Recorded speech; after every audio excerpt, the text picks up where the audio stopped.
Sì, sì, sì, sì. Ehi, sì.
pensa Luca allora.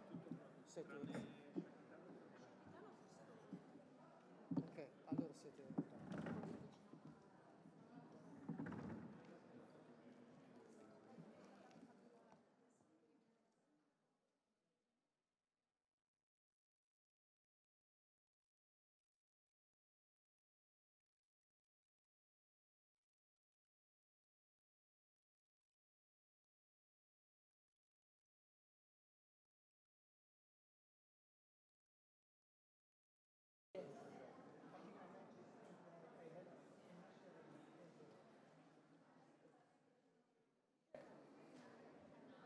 Ah, okay. Nice to meet you. How are you? Yeah. Okay.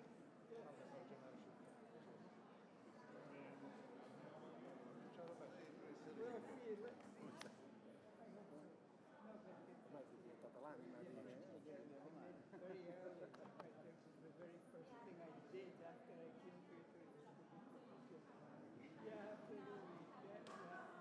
Yeah, we're beginning to build the chart. I also knew that she, yeah, exactly. She's like many people.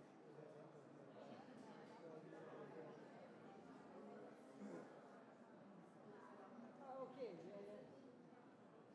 Okay, so you're still, yeah, yeah, yeah. Yeah, sure.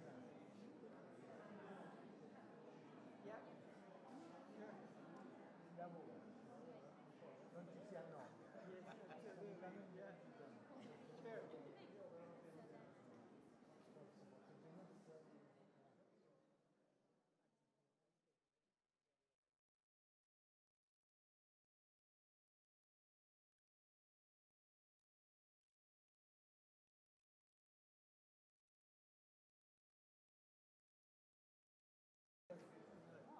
Sure. Do it. Yeah. Yeah.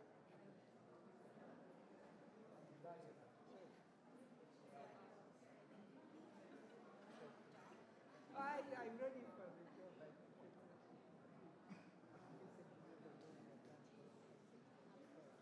but so far, many of the things that I said in the almost as expected, the problems are coming from within the building.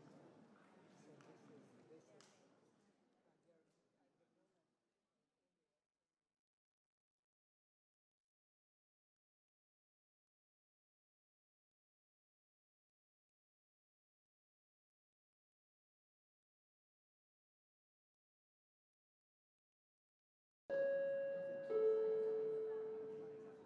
Starting with the new section, please. Oh, I love it. Yeah, it's like, yeah. Well, in Heidelberg, also since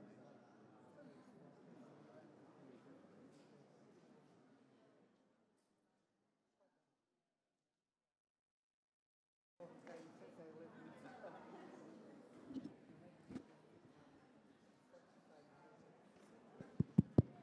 Can I please ask you to come as much as possible to the front? Because this is supposed to be, we will talk on the podium, but then we would like to have an exchange with all of you, questions, answers, things that you would like to say. So it's much better if we are all close rather than in the back. I see the people in the back looking at me without reacting. Now they are reacting. Thank you.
Okay. Giovanni says we can go, so no, I think I'm okay. I would like to have my first slide, Luca, if it's possible.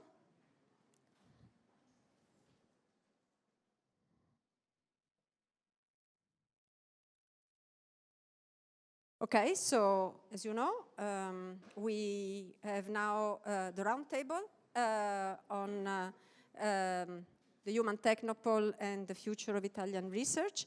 And I would like just to give, particularly for the youngest among you, who probably don't know so much about the history of the human technopole, I would just to give a kind of chronohistoria, short introduction about how this project developed. So the project was started in autumn 2015 when the Italian government decided to allocate a part of the expo area in Roffiere, Milan, to a national interdisciplinary research infrastructure on life sciences. And he mandated the EIT, Italian Institute of Technology, in the person of its director, Roberto Cingolani, to design an executive project in collaboration with institutions, research centers and hospitals in the Milano area. This happened in autumn, and in spring the words started to leak. Actually, there was the first announcement, and this caused the start of a huge, quite big controversy about the project within the Italian scientific community. And in particular, I was involved in this controversy, trying to make say, a bridge between the scientists who were, and I will explain why in my intervention, who were upset about how things had been constructed and projected, and the government, and particularly the public, the normal people who were looking at scientists basically fighting one to the other. And so this gave origin to a letter, an open letter to the government. The president of the council was at that time Renzi. Open letter which I contributed to write, and that was published on the Sole 24 Ore, about I've just realized that I'm pretty monotone with the titles, Human Technopole and Il futuro della ricerca. There was no Italian. When I didn't remember anymore that title, but must have been remained engraved in my neurons. Okay, so in this letter, we basically highlighted, and it was signed by most members of the EMBO, Italian members of the EMBO, European Molecular Biology Organization, the one that Ian, no, not the one, Ian has led the EMBL, anyway, and by many presidents of scientific societies and other members of the scientific community. And in this letter, we basically made three main points.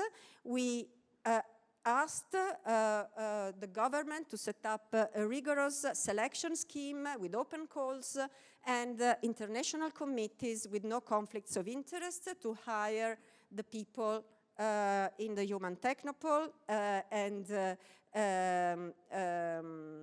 starting from the director. Then we asked to the government to set up a national research agency to coordinate the research funding in Italy. And we asked also to give an important support to promote other kinds of research, not just the research in the big center like the Human Technopole, but the single project, curiosity-driven research in the other public research centers.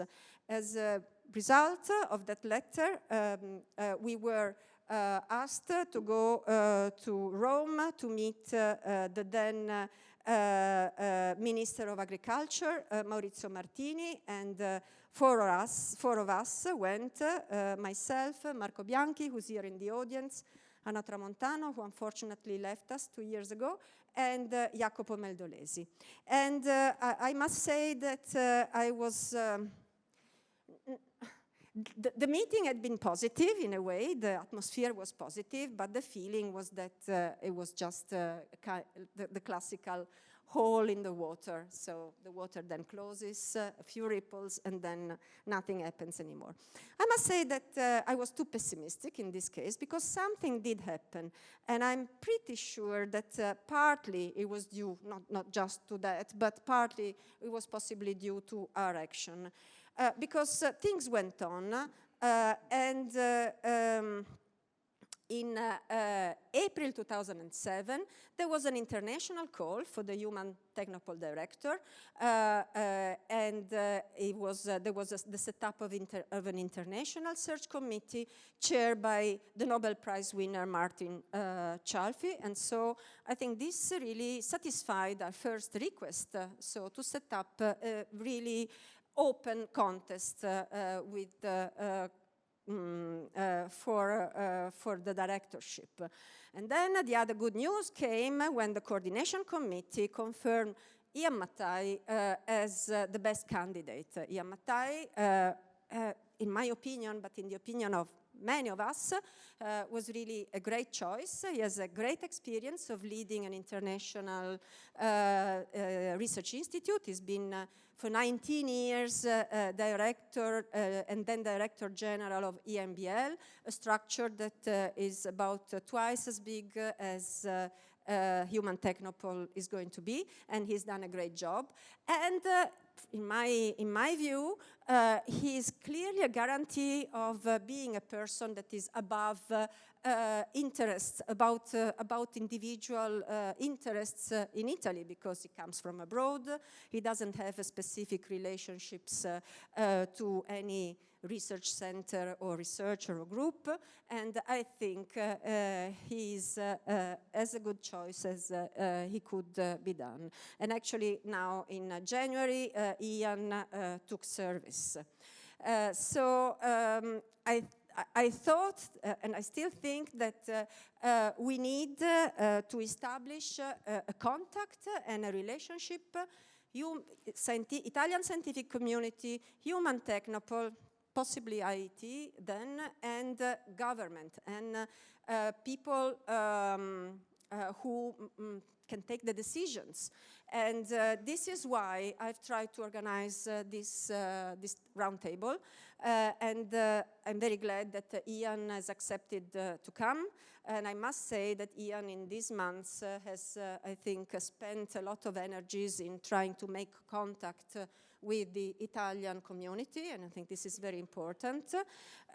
Myself, I was very, very happy to be able to have Professor Salvatore Sciacchitano as a representative of the Ministry of Health and of the Office of Sottosegretario Bartolazzi, and Dr. Manuela Battaglia from Teleton Chief Scientific Officer, and then Professor Gennaro Ciliberto, who comes here with a triple hat of scientific director of an IRCCS, executive committee member of the Alleanza contro il Cancro, and the president of the FISV.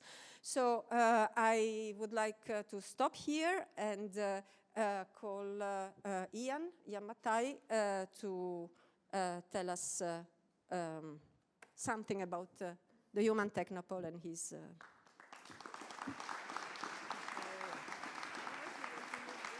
I'll probably use this. So thank you very much, Valeria, for the introduction. I want to talk about Human Technopole for quite a lot of this talk.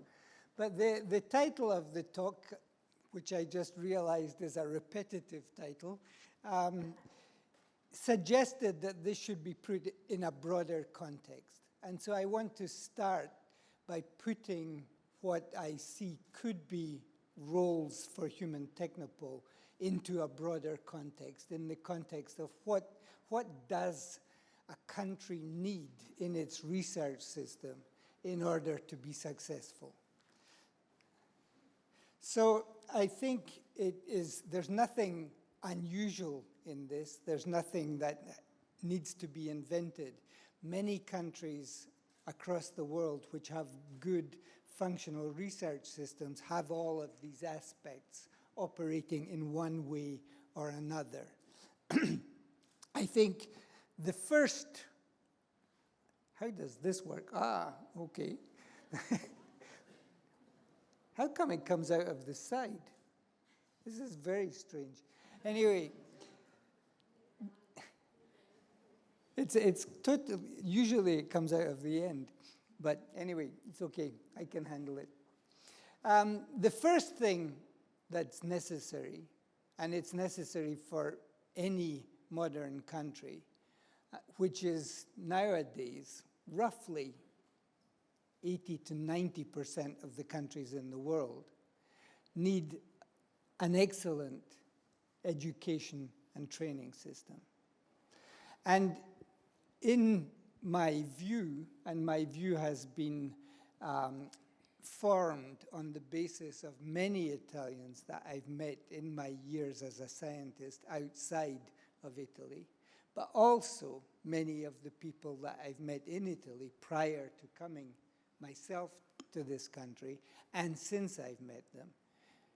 Italy really does have an excellent education system up till the university stage. It works, as far as I can see, extremely well, and at least as well as the education systems in many well-developed countries. After that, there's a requirement to train people specifically for different professions, including research. A requirement, again, that comes from society and from decision makers is for sustained funding for research.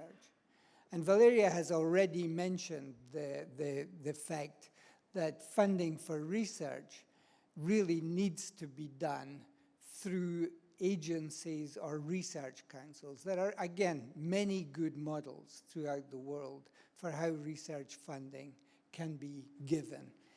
I think probably all life scientists are very familiar with the NIH and NSF systems in the US, with the research council systems in the UK, with the German system, which splits the responsibility between project-based research with the Deutsche Forschungsgemeinschaft and institutional and infrastructure-based research in other parts of the research ministry. But there are many models. But what is required is to have a model through which sustained funding every year comes to the parts of the scientific community. Once decisions have been made, and these obviously are in part political decisions and have to be, about what areas of research are going to be supported in a country, exactly how to do that research needs to be delegated to the people who do it, either the institutions or the individual investigators. So there has to be a process through which the agencies or the research councils evaluate the ideas, but then let people carry out the ideas, because the people who carry them out are the experts. And of course, for all types of research, but particularly in biomedicine, an appropriate regulatory framework is required in order to control what's done, what types of research should be done, what types of research can be done, how data can be handled, etc., etc. All of this is part of the role of society and decision makers. Then in the research system, what does the research system need to function below this level? It needs competitive funding for project-based research. This can be in individual laboratories, it can be in teams of laboratories, it can be in research networks which require funding. And again, there are many examples of the ways that this is done across the world. In terms of research networks, we all know about the EU programs for funding research networks. There are also NIH programs for funding networks. In Italy, so far, I've really only come across a few such networks. The best example, or the most developed example I'm aware of, are the IRCS networks, the networks of research hospitals, which either Professor Sciacchitano or Giliberto may talk about later. It's also necessary for a healthy research system to have access to cutting-edge research infrastructure. If you want to do particle physics, nuclear particle physics, you have to have access to CERN. If you want to do cutting-edge structural biology, you need to have access to a synchrotron or to a high-resolution electron microscope. If you want to do informatic research or data analysis, you need to have access to data resources, which are infrastructures, which are set up for the community. And it's an essential part of a modern research ecosystem to have research infrastructures. In Europe, more and more of these infrastructures are being set up on a European scale, and obviously Italy is part of many of these infrastructures. But aside from setting up the infrastructures, it's required to have mechanisms to allow access, to provide people who can't afford to use the machinery with the possibility, with the funding, in other words, to make use of these infrastructures. And finally, every healthy research ecosystem needs to have a certain number of internationally competitive research centers. And again, there are internationally competitive research centers also in biomedicine in Italy. So where do I see human technopole in this ecosystem? I think we can be part of this aspect of providing some access to shared infrastructure and being an internationally competitive, I hope, research center. So the vision for human technopole, as Valeria said, this actually is, hearing the history of human technopole is amusing for me because I didn't know anything about it. And my first exposures to human technopole came when I was actually encouraged to think about applying for the position of director. And by this stage, there was a plan which had 50 chapters and thousands of pages in every detail. And then I went to meet the search committee, and I said to the search committee, "What is this? If the plan is so detailed, you don't need a director. A computer could do this." And they said, "Oh, this is just a draft." Well, we need a director to actually do something with this, because all of the people who were involved in making this draft are no longer involved in human technopole. And this was part, I think, of what Valeria said, that there was a point at which somebody, probably the prime minister or the ministries, pressed a reset button and said, the project has to be redefined, and it has to be defined in an internationally competitive, open way. And that's why we're here as a search committee.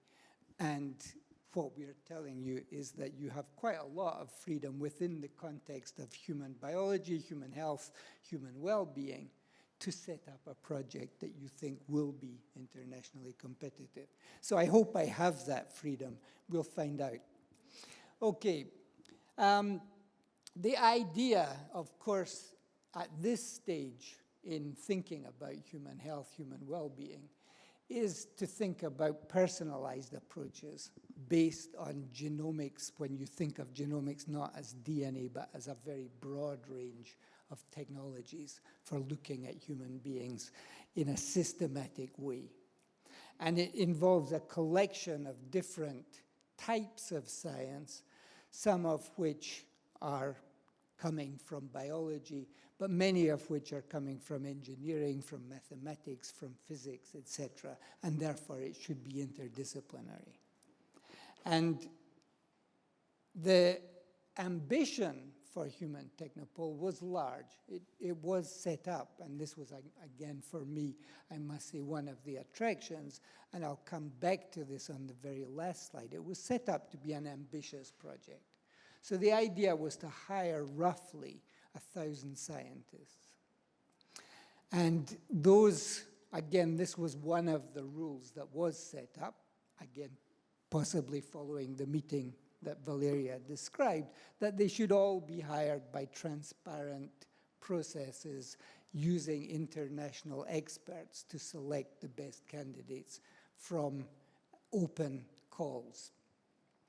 The idea, and this, I must say, follows on my experience at EMBL, and I think it's a tremendously productive way to set up a research organization, is to hire senior people who will have longer-term contracts, but to also hire junior people who will have fixed-term contracts so that there is turnover, so that people learn, make a community, make a network, but then move out of Human Technopole and perhaps go to other institutes, either in Italy or potentially, I guess, in other countries, but who look to make a contribution beyond their contribution to Human Technopole. It will be large, so it will be roughly at the end 55,000 square meters. And about 35,000 square meters of that will be laboratories. As I keep saying this to audiences, but everybody says, this is huge. You know, this is half the size of the organization I ran before. And we had one building, which was about, I don't know, it was the training center, which was 35,000 square meters, which didn't have a single lab in it except for one training lab, and only had the administration and the training activities. So this is don't get the wrong idea of what big means. It's ambitious, but it is not enormous. It should have state-of-the-art facilities which will be shared and available to external users where possible. I'll go into this in a little bit more detail on the next slide, what the first ideas that we have in this direction. We want to be a collaborative institute. We want to work together with people outside of Human Technopole in many different ways, having national partners in research, at universities, in institutes, in hospitals, in research hospitals. And we want to share things with the community where possible. And finally, that doesn't just mean the academic community. We also want to work together with industrial partners. And again, this is something that from my time at EMBL has become very much easier and very much more possible because particularly in the pharmaceutical industry, but also in biotech and other industries, there is much more willingness in industry to work together with people in research to develop projects together, either at a pre-competitive level or even going on to develop small companies and so on. So we have started to hire people, and the areas in which we are hiring, some of which were present in the original plan, one of which was not, include genomics, computational biology, neurogenomics, structural biology, and data science. And the data science, so we've hired, or we've made offers in the first 4 of these areas. I'm hoping that within a month or 2, we'll be able to announce the initial group of PI hires, including the heads of several of these centers. The data science is a project that was actually running before Human Technopole even existed, but it's a joint project with the Polytechnico, and the idea here is to use data analysis methods coming from the analysis of big data to look at aspects of the health system and the healthcare system. And this, I think, is a very interesting addition to what can be done at Human Technopole. And so the intention is to continue this.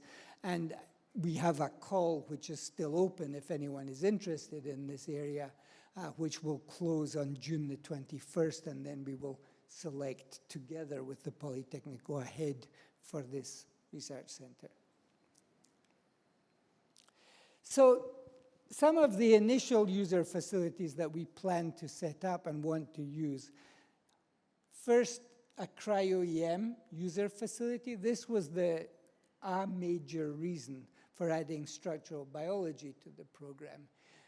Cryo-Em has undergone a revolution over the last 6 or 7 years, where it has now become the tool of choice, essentially, in structural biology. It can't solve all the problems. Lots of things will still need other structural biology technologies. But Cryo-Em is now working so well and to such high resolution that I think it's a very useful tool to have.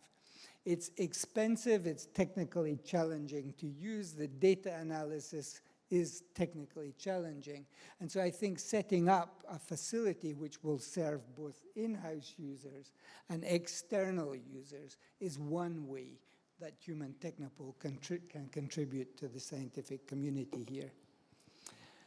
A genomics facility, and again, this goes without saying almost if you want to do research on human beings. The reason why human beings have become such good experimental animals is because of genomics and DNA sequencing and genome sequencing. Data storage and high-performance computing. One of the things I think Human Technopole may do and may be able to do, and we still are in the early stages of discussing this with all the other partners and stakeholders that will need to be involved in this, is being a place where potentially medical informatics data resources and bioinformatics data resources can be combined and integrated. In other words, a place that people can go for information, including people who are looking at individual patients from which they have some data and need to keep the data confidential and protected. They can query both medical informatics and bioinformatics data resources in order to get as much information as possible on the basis, for example, of the patient DNA sequence, the patient RNA sequence, proteomics data, metabolomics data, etc. And I think this is something that would be extremely useful and essentially at this stage has to be set up in each country on a national scale because sharing of patient data across borders is so difficult. So this is something that I would very much like to be able to do here. We also want to be open not just for people who want to use the facilities, but we want to be open for people to come for shorter or longer times to work at Human Technopole, to do projects. For the users of the facilities and also for people who wish to come to Technopole to do things, there will be a selection process, of course. And again, we want to have the same kind of high standard, excellence-based, transparent selection process for all of these programs. And these will be for people at all stages of their development in a research career. And finally, again, as I said, this is an ambitious project per se, but it's part of an even bigger ambitious project which has been planned and is now being carried out on the Expo site in Milan. And this is to create, oh, sorry, wrong slide. This is just to tell you, it's going to take some time. I said 1,000 scientists. Right now we have 25 total people, and I'm the only one who's ever been a PI. So it will take some time before this builds up. And one of the things that we need are buildings in order to work in. And we have currently the Palazzo Italia, which many of you will know from the expo or from driving past it or from pictures. It's a beautiful building. But it's a useless building to make experimental labs in. It would be impossibly expensive to make a laboratory building. So this will be for the administration and for computational people. We'll have a data center. Those will be finished either this year or very early next year. And then we need to build laboratory buildings. The microscopy facility is expected to be completed in 2020. We need to build facilities which we call incubator labs until we have a major laboratory building. And they hopefully also will be finished in 2020 in the third quarter. There will be additional wet labs which will be constructed in one of the pavilions from the expo, which will now likely be not ready until 2021. And we've just opened a design competition for the main experimental lab building, which is called on this imaginatively the new building, which at the moment is planned to be ready for 2024, 2025. And now I can get to this one, which is what I started talking about. The campus, it's called the Milan Innovation District campus, will include the science faculties from the Statale University of Milan, which will move onto the campus next door to us, and a large orthopedic research hospital owned by the Fondazione Galazzi. So I'm looking forward to building up Human Technopole. I'm looking forward to our progress, and I'm looking forward to working with many of you in trying to make this a success, not just for Human Technopole, but a success for the community. Thank you.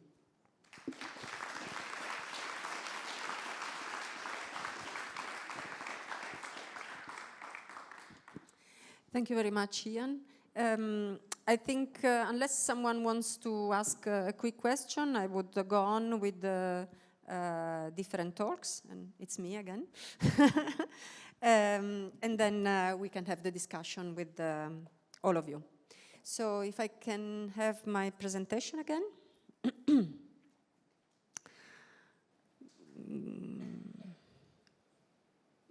Okay.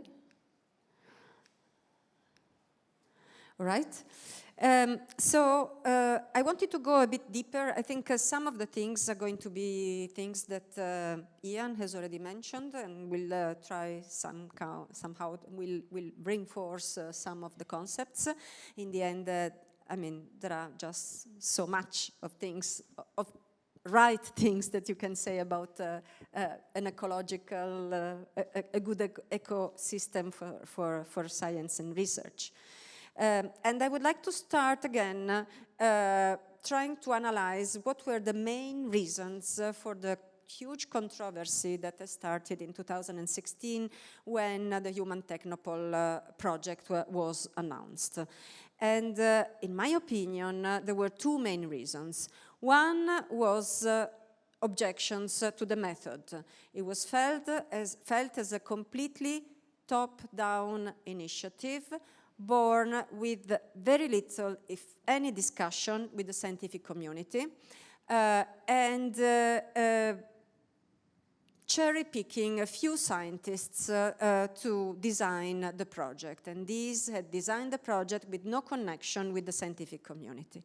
And this, of course, generated a lot of bad feelings, but not only bad feelings. This is, in my opinion, really a vulnus, really wrong.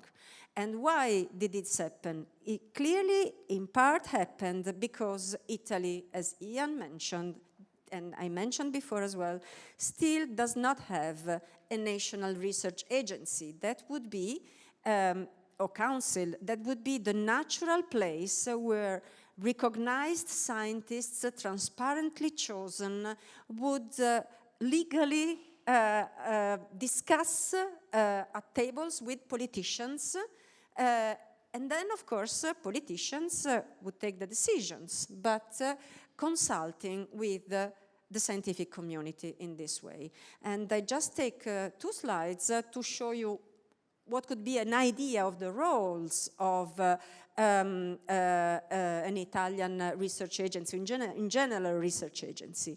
So a research agency normally has 2 main functions. One is the one I've just mentioned, consulting functions. So work as an advisory board to act towards the government and to discuss about science policy. So the needs, the things to support most, and things like that. And then there is a sort of technical function, kind of an executive committee that basically should work to systematize and unify the management of research funding that is allocated by the various ministries. And actually it's not, I mean, the most involved, certainly in life sciences and biomedicine are the Ministry of Health, who is represented here, luckily, by Professor Sciacchitano, and the Ministry of University and Research. But there are other ministries, agriculture, economy, and so on, and I don't even know the exact names of all the ministries, who actually give some money to research, but it's almost impossible to track back how and what is given and with which mechanisms. And I remember Alberto Mantovani told me once that like 10 years ago, they tried to hire a young graduate in economy, giving him or her, I don't know, the purpose, the goal of drawing a complete picture of all the funding, the public funding to research in Italy. And he was unable. He was unable to reach a final picture. So it's clear that here, instead, we need to know exactly what is given, how it is given, to supervise the evaluation mechanisms that need to be meritocratic and competitive, to assess the effectiveness of the policies undertaken after a while, and to provide a perspective view of the research system and a picture, an accurate picture of the investments made. And these 2 functions should mainly be,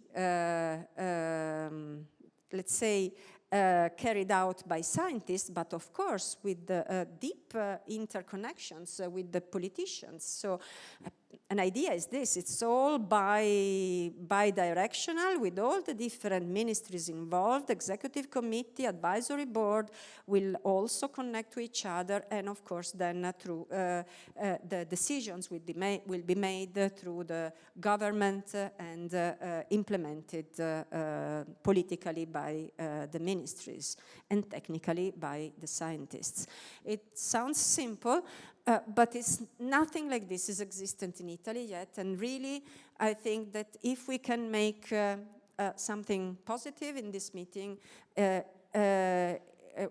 real positive result would be to try to get the ball rolling on really taking initiatives to do that. And actually, I even believe that in the contract between the government contract between Lega and 5 Stars, there is an agency of research. So perhaps we could be able to push for that. But we need to push all together, I think, all together in the same direction, and not like we Italians usually do, to row everyone in a different direction and hope that the boat will arrive somewhere. So a second main reason for the controversies was the mere concept of investing so much money into a single research center, and people argued, many scientists argued that it was not the best strategy and the best value for money for the Italian system. So where does the truth lie? I'm afraid I'm starting to become a little bit democristiana, but in the end, probably it's true, like also Ian mentioned, that it's in the middle. It's in the middle because clearly biomedical research is becoming so expensive, so complex, so in need of interdisciplinary science and competence, and that concentrating the resources becomes essential, particularly for infrastructure and so on. But not everything can be done in a few centers. We need good education, not just at the level of university, but at the level of training the young scientists.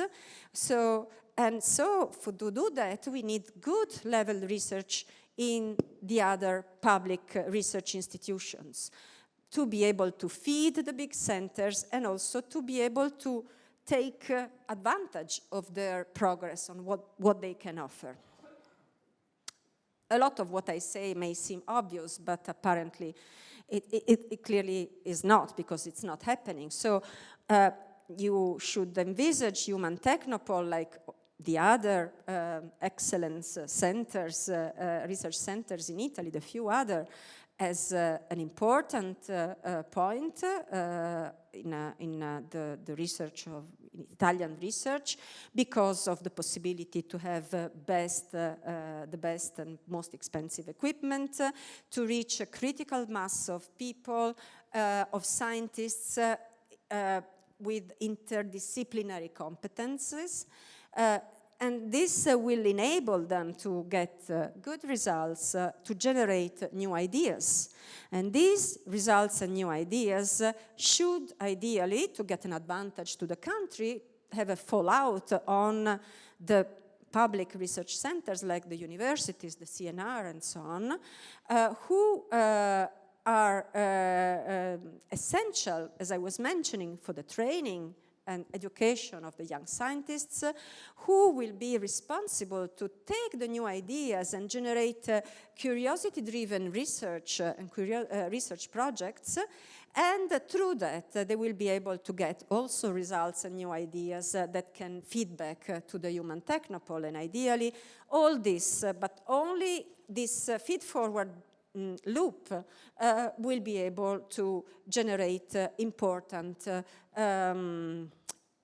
advantages for the so-called country system. Competitiveness, knowledge, scientific culture, patents, spin-offs, employment, and in the end, more hopes for the young generations. So just a little word to mention how I think that this really almost only requires the wanting, the willingness to make it happen, the political willingness to make it happen. And I don't want, by no means, I think these figures might be not complete, but this is what the Muir put in basic research since 3 years, because the last call was the PRIN 2017, in which was unusually rich, and 305 million of euros were allocated, of which 110 millions for the life sciences, and plus 8 million for the young researchers. So the total allocated for the life scientists were 118 millions, which divided by the 3 years is 39,000 millions per year. The health ministry is done a bit better, I think, because it supplies about 103 million, this figure I stole from Gennaro, per year for the intramural research in the IRCCS, and in the 2016 and 17 years, 95 million for research project in the so-called ricerca finalizzata program. So this totals to about 150 million per year.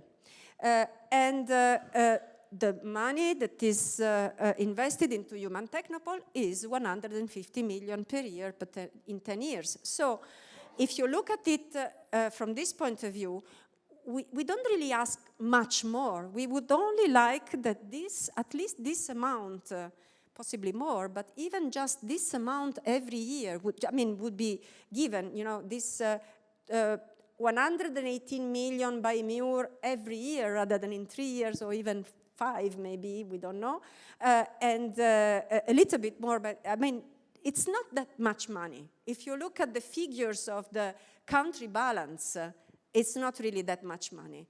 I know that the blanket is always short and the country is not in a very good economical situation and there are problems, but it really is not that much. So it requires just the politicians understand that this is a useful thing for the country, is something that will create work, will generate money, will generate development. And I hope that this will happen sometime. So I want to finish with a very trivial image, but just to show that, a single plant able to live in the desert will thrive, perhaps, if it manages, just on its own and for itself. But if you manage to to fertilize and give water, not just to the plant, but to the surroundings, then miracles can happen. Okay, thank you very much.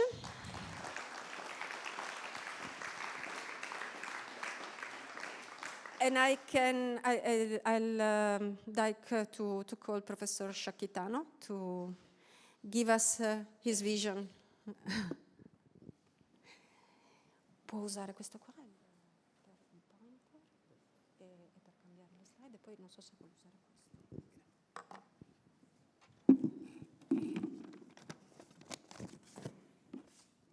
Thank you very much. It's a real pleasure to be here. I really want to thank Valeria and Gennaro for the invitation. It's a really interesting round table, and I'm very glad to be here as a part of the Undersecretary Minister of Health, Armando Bartolazzi, and representing the Minister of Health, Giulia Grillo herself. I really agree with your vision, Valeria, and I perfectly agree with the calculation that you have done. And I really like the talk that Jan Martijn has given. One of the titles of his slide was the vision of the Human Technopole, so we may entitle your talk, I Have a Vision. And I hope that this vision will be realized somehow. Let me talk just that actually Bartolazzi and I are deeply interested in this issue. This is because we have done some research in the past, and this occasion is really nice for us because I have the opportunity to meet a lot of old friends, especially the one that have worked in the Regina Elena Cancer Institute, where both Armando and I started to do research in the very first place. But anyway, the reason because we are interested is that we realized that this project, whenever we have started to deal with the project of the Human Technopole, we felt a kind of surprise at the beginning and then of excitement. The surprise was related to the way that it was generated and also to the way it was managed later. The excitement came later because we realized that, as you said, Valeria, this is a real opportunity for Italy. And I like that the idea that this meeting has been organized here under your patronage and with a broader view of what could be the possibility that this human technopole may be integrated in the research system in Italy. I'm not gonna give you any other information regarding the history of the human technopole. Valeria has told very nicely how it started, how it was generated. The surprise was that, as you said, no enough talk was just made before the decision was taken by the politician. I want to make it clear. We are very glad that politicians have done this kind of decision, have decided to invest so much money in this idea. The matter is how you should manage, how you should make this possible in our system. You said that we don't have a research agency. I think that somehow we have many of them, and they do not talk one each other. We have a lot of these research agencies in Italy that don't count that much, really. CNR, Istituto Superiore di Sanità, the various ministry. So we need to, in a certain way, to create a network, a common network, and that's the great opportunity that we have. Otherwise, we are gonna create other single institute, other single entities which are not in connection with the rest of the country. You mentioned the big investment that has been decided and established when the human technopole was created. And in this slide, you can see that it's really a lot of money, 1.5 billion euro in the next 10 years, and 140 million dollars every year. So we cannot say that Italy is actually one of the countries that invest that much in research. Actually, we are in the 12th position in Europe, together with Portugal and Estonia. And the percentage of investment that we have done for research in the last 10 years, it didn't increase that much, from 1.0% to 1.3% of the prodotto interno lordo. That's not that much. So we realized that the investment that has been decided for the human technopole is a real change in the way we look at the research, at least the way that the politician looks at the research. But anyway, let's just spend some money, because I came from the university, but in the Minister of Health, I have to take care, and Armando Bartolazzi was delegated by the minister to take care of research and innovation. And that is the situation of our IRCS system. As you can see, there are many of these IRCS in a certain way not uniformly distributed all over the country. Most of them are in Lombardia. There are many in Lazio. There are a few in the southern part of Italy. That's the IRCS system. And we have to realize that in this IRCS system, which, as you said, is not given that much money, but the same is kind of attractive for the university. So in a certain way, I have found that many universities are interested in becoming IRCS, and one of the last examples is the Policlinico Gemelli. But there are many others which are on their way to get the recognition by the Minister of Health to become IRCS. So that means that we are financing the university too. So it's kind of mixture, and the pocket come from the money come from the same pocket. I mean, even if you put that in the Minister of Health or you put that in the MUR, it's coming from the same government. So we have to arrange that, because if we are in a certain way entitled to do translational research, the basic research should be competence of the Minister of Education and Research. So if we have all the best university that go toward the Minister of Health, then who's gonna do the basic research? That's another open issue. But anyway, we are not in a certain way like the NIH, where I used to work many years ago.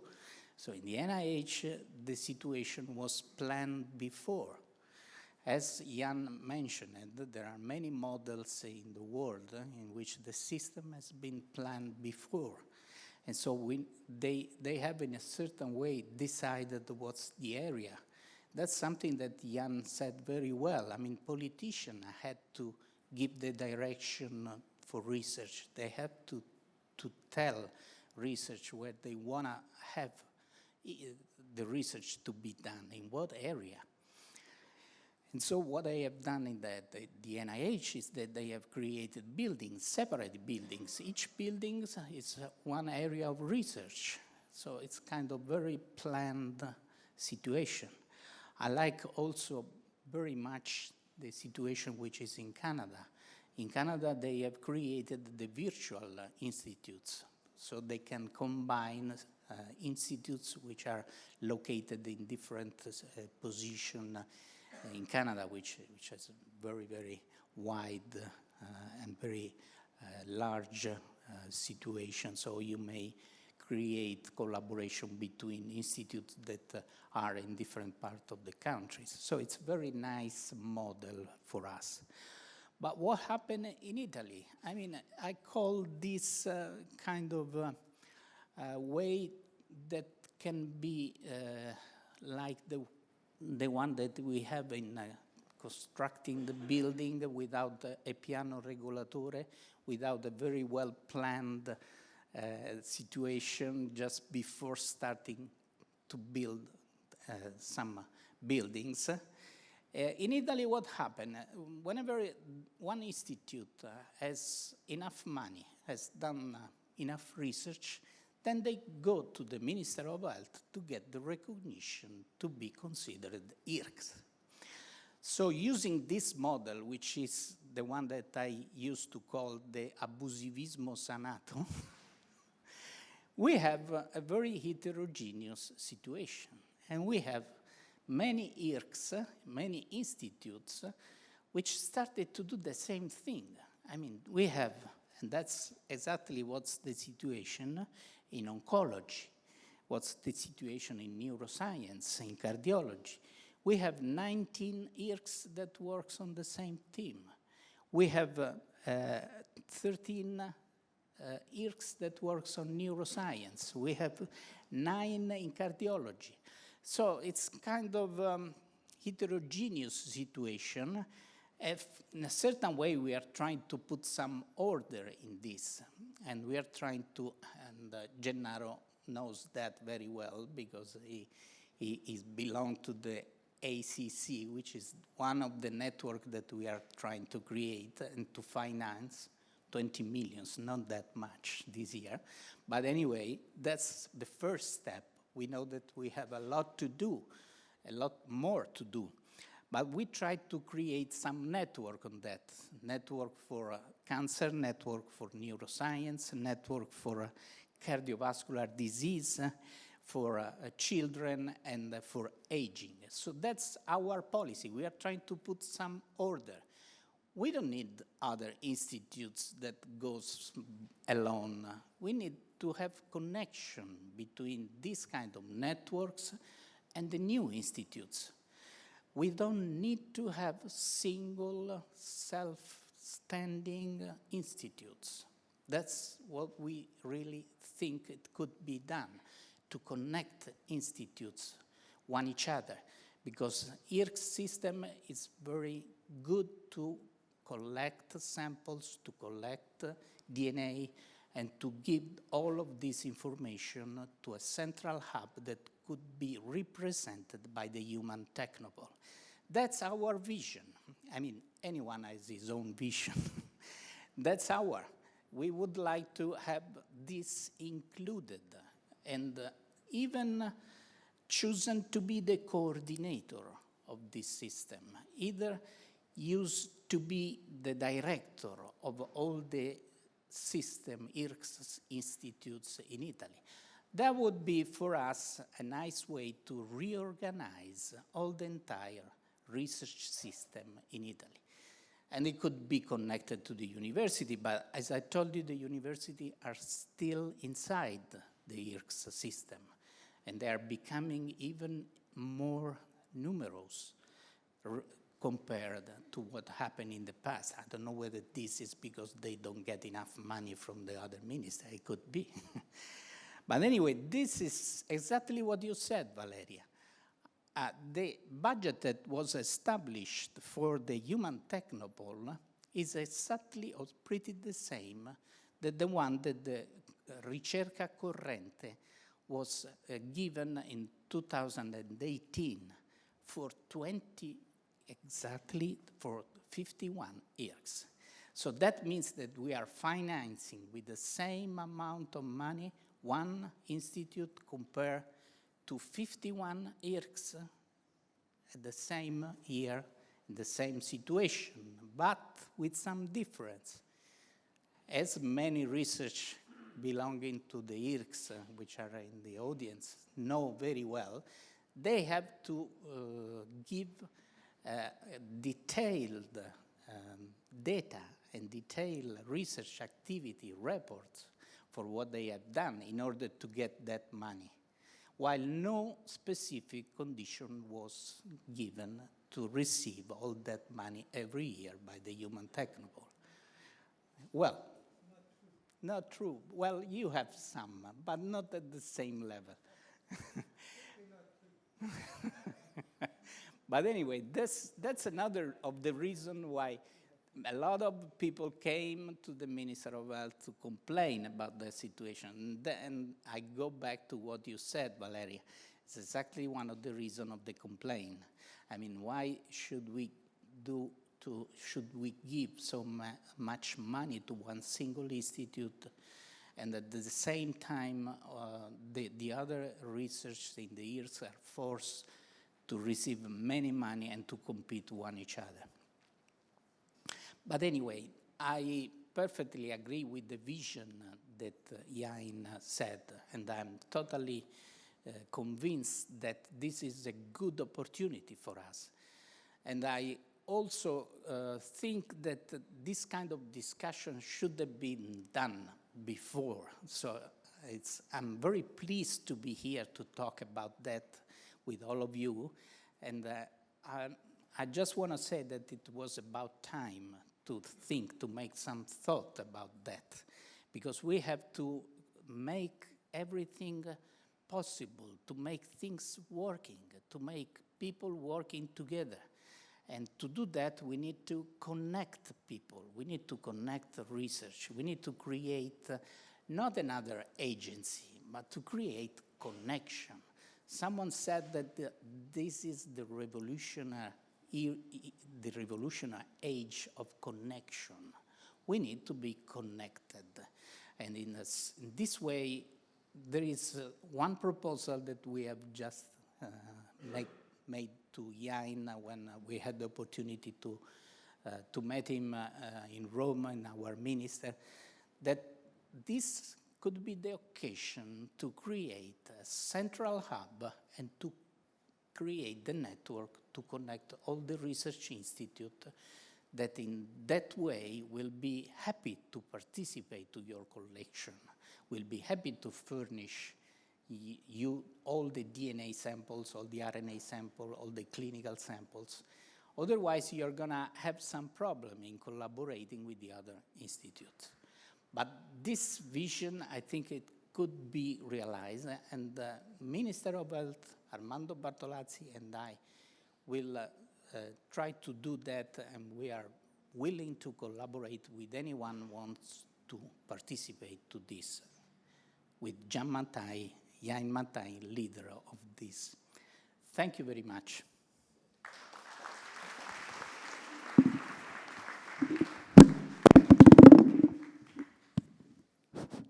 Thank you very much. I'm really pleased that you shared your vision with us, and I'm very pleased of having been able to start this kind of connection. The only regret is that I haven't been able to get also representatives of the MUR here, but perhaps next time we'll manage. And so now it is a pleasure to have Manuela Battaglia, as I said before, Chief Scientific Officer of Teleton. And Teleton, I'm sure you all know, is one of the two major funding agencies, I think, not public, but non-profit organization, sustaining and who made possible that the research, that biomedical research in Italy did not starve to death so far.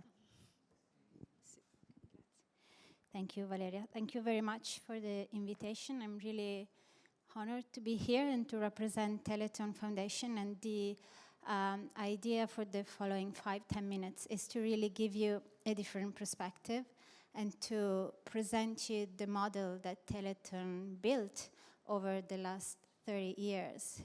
And I think contributed in a unique way to the Italian scientific ecosystem that I think supports a lot the model of human technopole.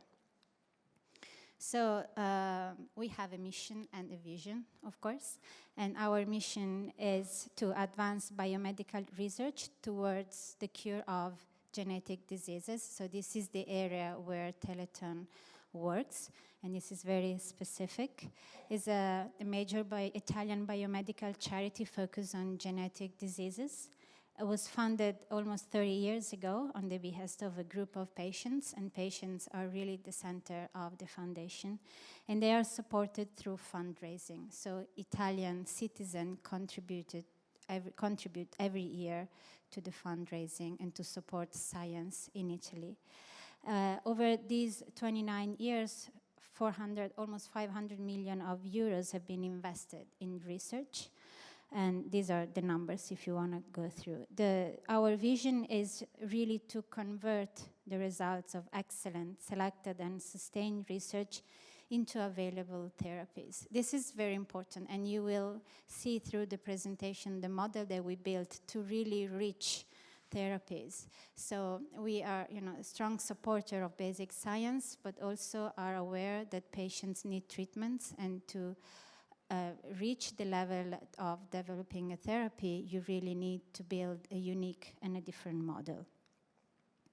So these are the enabling factors from transformative research. We start, of course, to support fundamental and preclinical research through a very stringent selection system and, of course, adequate funding. And to get through this, basically, as you probably are aware, Teleton supports two different types of research. One that is called the Intramural Research, that are the three Teleton institutes, the TGEM in Naples, the TIGET in Milano, and in partnership with the San Raffaele Hospital, and the DTI, which is a virtual institute that gathers careers in Italy all over the place. And then there is what is called the extramural research, exactly like the NIH does and many other funding agencies.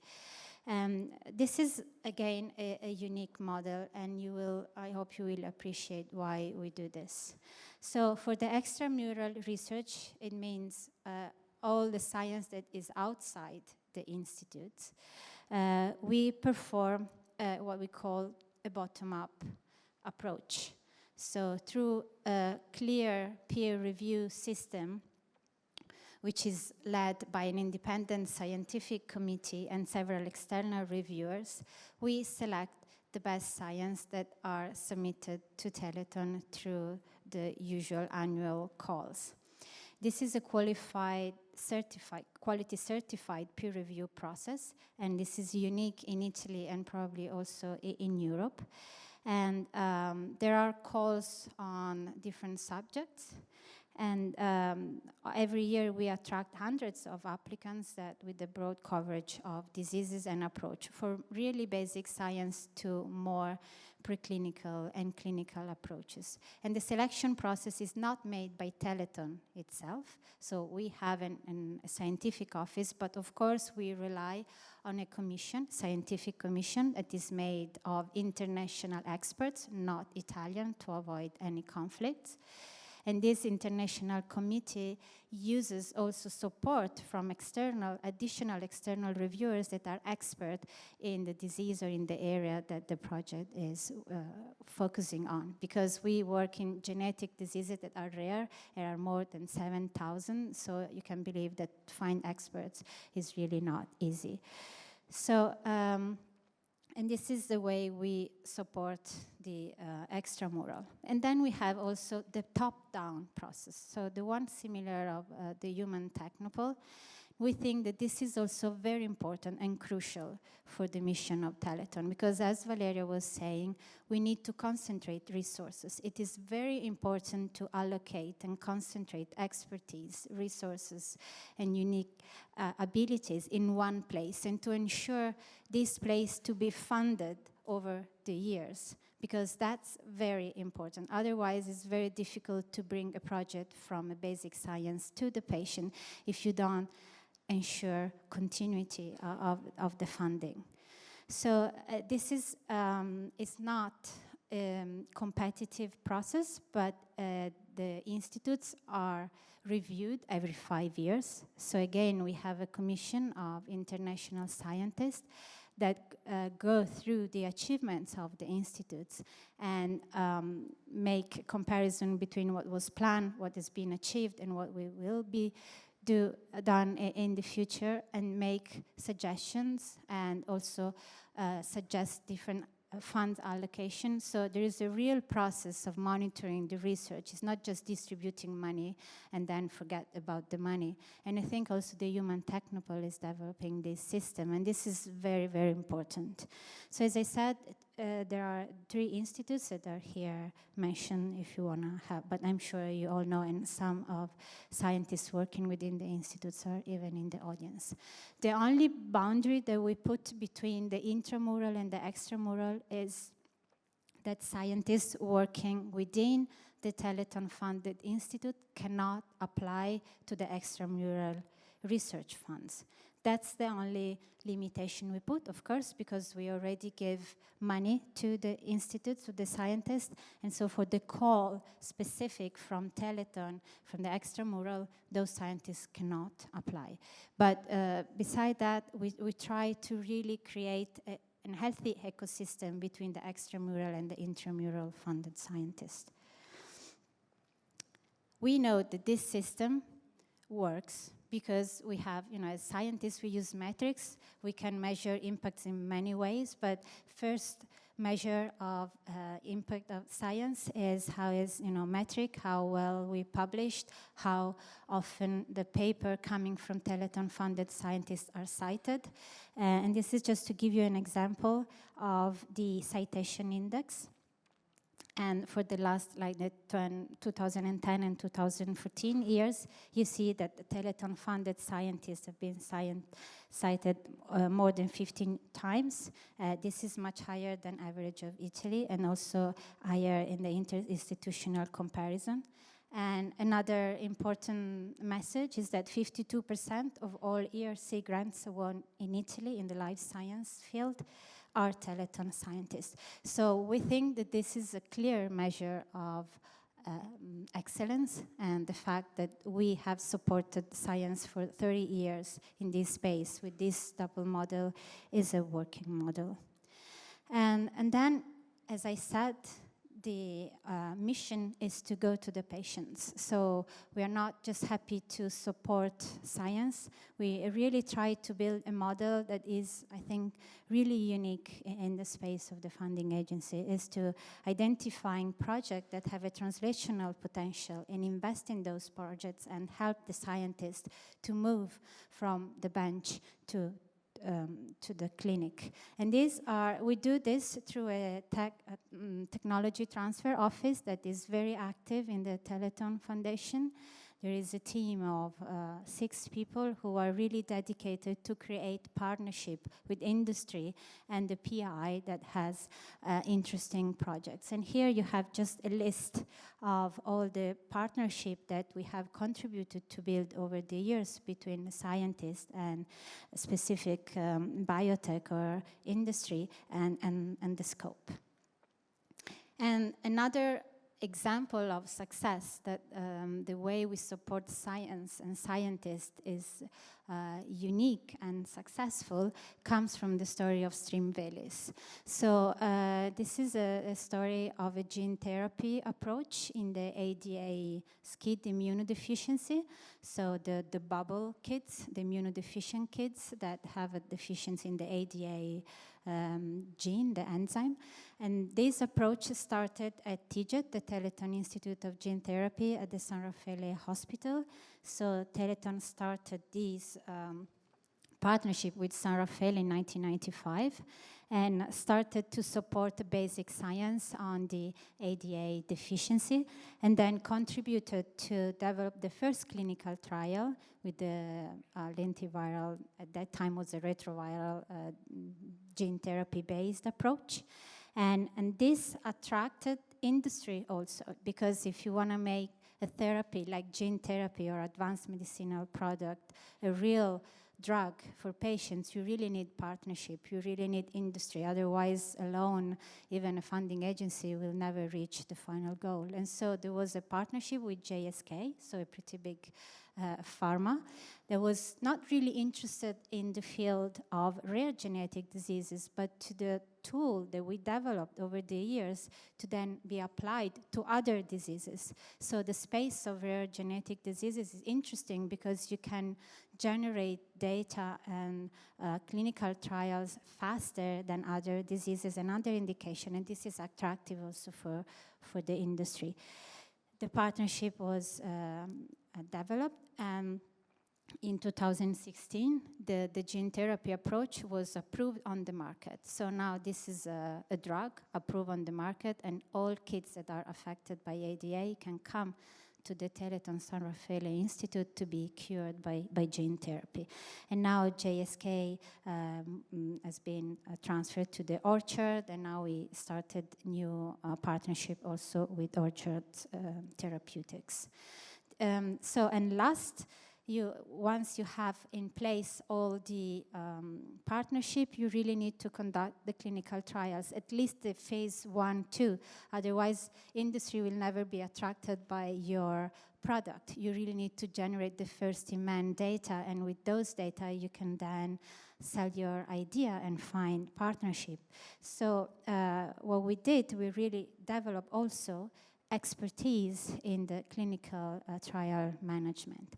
So this is the model that over the 30 years we developed. There is, of course, the research. They start with basic and preclinical studies, and this is, I would say, a common competence for many funding agencies. Then we move in the development area. And as I said, this is very, very important. And I think also for the Italian community, it's important to have a switch in the way we think, that to protect our ideas, to have IPs, to have patent is really evil for science. This should really change. If we want to go to therapeutics and have therapy for patients, this is really the fundamental step. And Teleton is trying to instill this idea also in the scientific community. And this is is a really unique area, but also is very rare to have expertise in the delivery to the patients. We can say that Teleton partners with various companies and venture capitalists, and now has generated an area of expertise in gene and cell therapies. And this is really the results. So the patients all over the world that have been treated by ADA-SCID, but also for other diseases like the MLD, the Wiskott-Aldrich, the beta thalassemia, and the MPS 6 disease. And these are all the name of the kids around the world. So to conclude, I think that the Teleton Foundation really acts as a research funding agency through both bottom-up and top-down initiative. Both these initiatives go through a clear and transparent peer review system every 3 years, 5 years, depending on the project. And so this is guarantee quality and scientific excellence, and this is very important. Indeed, excellent research is a mandatory tool to reach our goal of providing therapies for rare genetic diseases. We are accountable towards patients affected by rare genetic diseases, and of course, we cannot assure success of research results. This is really intrinsic of the definition of research. But we guarantee full commitment towards our goals by engaging all competences that are really required. So overall, I think, for this discussion, we fully embrace the Human Technopole initiative, as it really represents a great opportunity for the Italian scientific community, because it represents excellence, excellent science, excellent scientists, opportunity to learn from a new model, a model that is not really embraced by like the Italian bureaucracy and all the limits that we face in academia every day. And so we should learn and take hints from that model. But I'm happy to discuss this with you further. Thank you.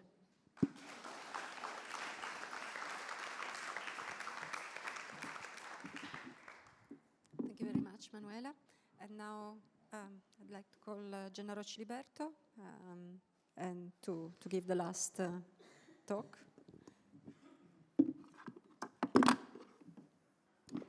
Okay, so thank you very much, Valeria, for the invitation.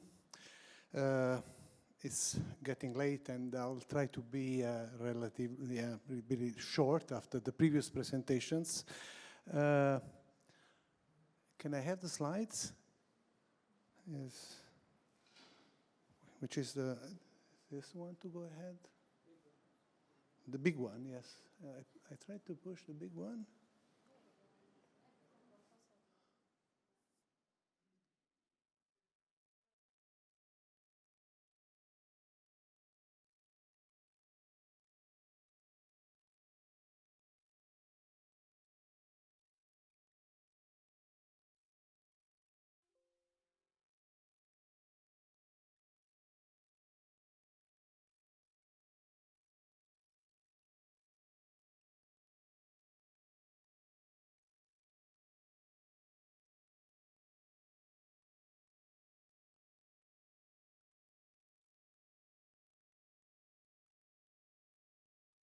I paralyzed the system. Okay. Actually, this was supposed to be my only slide,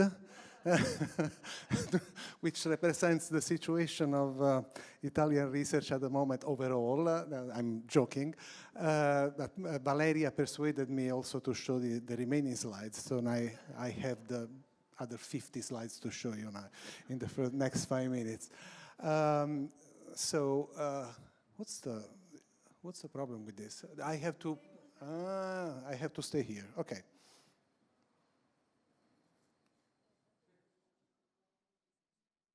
What's wrong with this? No? No, I did something wrong here. Nulla.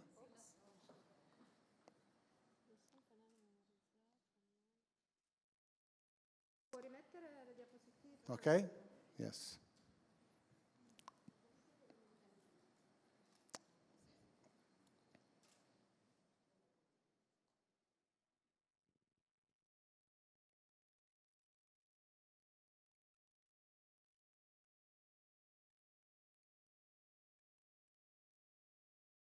Everything got stuck.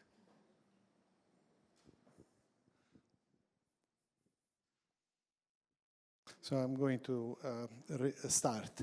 So as Valeria mentioned, I'm here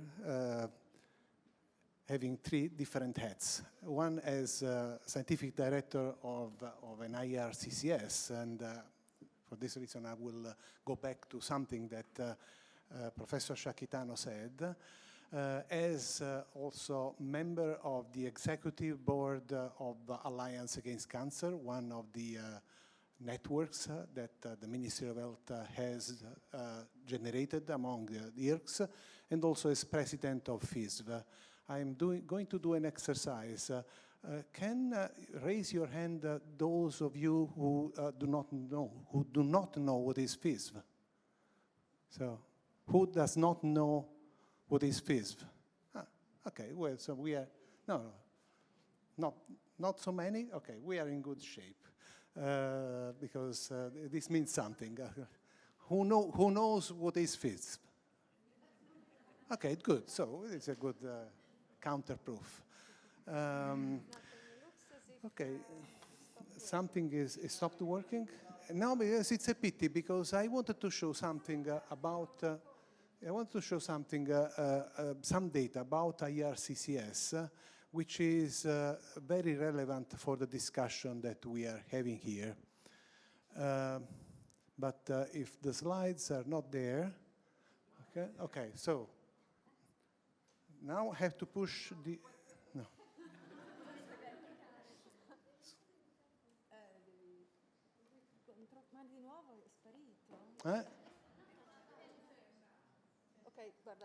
Okay.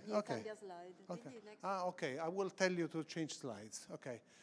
So this is the system, the IRCCS system. It's a different representation from what Professor Shakitano said, but actually it's a nice system because with years it has been growing.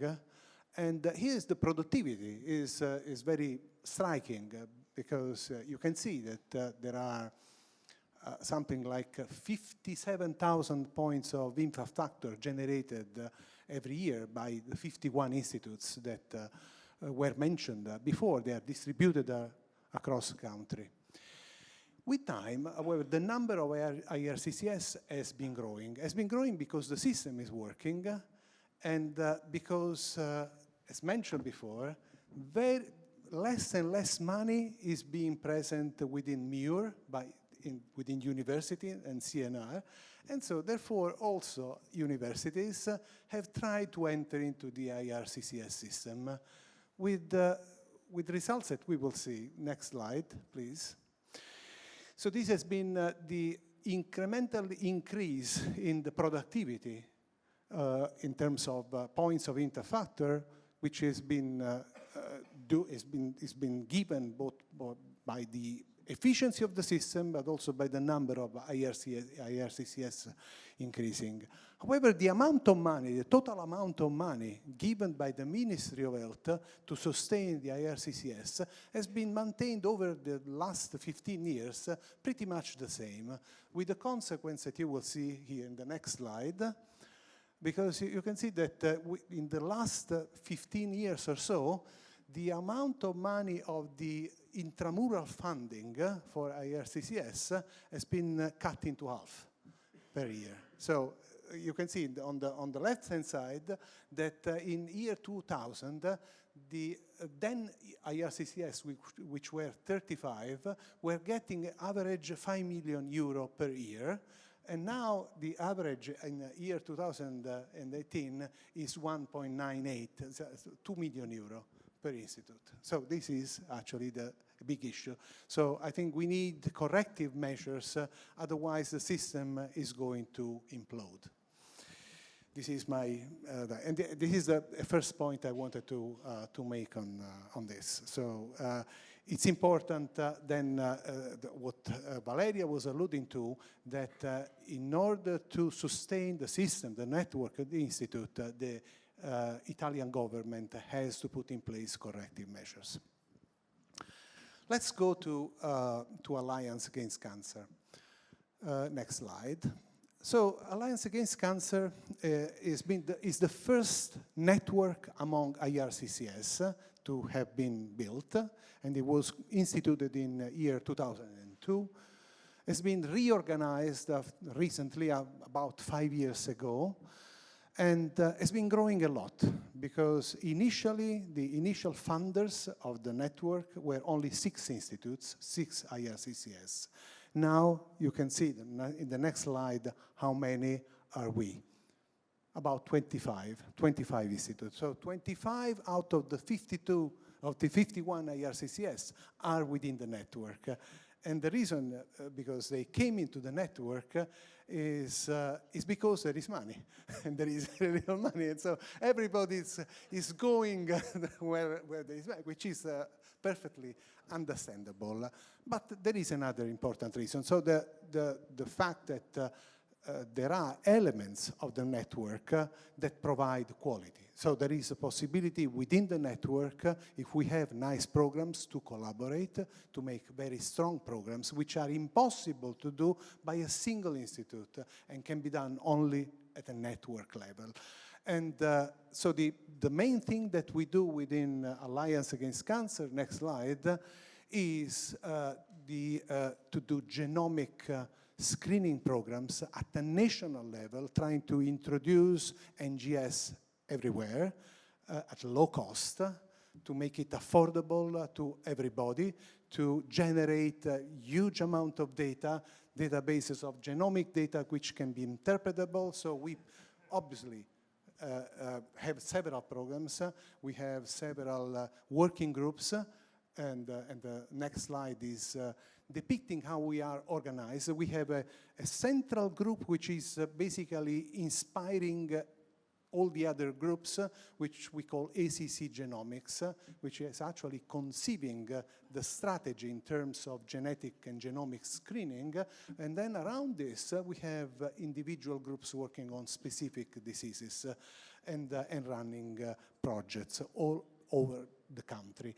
And so this is the reason why we are the natural group that is obviously very, very glad to interact with the nascent human technopole, because from what you heard from me and Matai, data center, genomics, and so on and so forth, we are going obviously to have an allied in you and what you are going to do. And very glad I've been very glad to hear for the first time Professor Sciacchitano saying that there is a specific proposal of interaction between human technopole and networks of IRCCS. Okay, so let me then go to the third point, that is FISV. Next slide. So FISV was conceived 21 years ago. So we made a celebration of the 20th year last year in 2018. And also FISV has been growing quite a lot during the last years. Next slide.